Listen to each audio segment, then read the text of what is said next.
भाषा आणि साहित्य विभिन्न संस्कृती आणि दृष्टिकोन समजण्यास मदत करतात, तसंच विचारशीलता, ज्ञान आणि स्नेहभाव वृद्धिंगत करतात।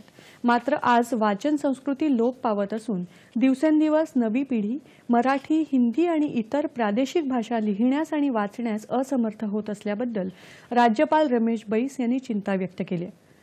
साहित्य, संस्कृती, शिक्षण, कला आणि सामाजिक क्षेत्रात उल्लेखनीय कार्य करणाऱ्या देशभरातल्या 48 व्यक्तींना काल मुंबईमध्ये अंधेरी इथे राज्यपाल बैस यांच्या हस्ते वाग्धारा नवरत्न, स्वयंसिद्ध, यंग अचिव्हर्स आणि जीवन गौरव सन्मान प्रदान करण्यात आले।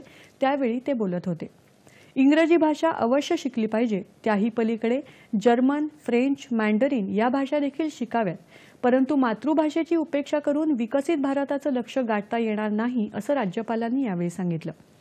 चांगली व्यक्ती होण्यासाठी उत्तम वाचनाला पर्याय नाही, यामुळे वाचन संस्कृतीला चालना द्यावी लागेल, असं राज्यपालांनी अधोरेखित केलं।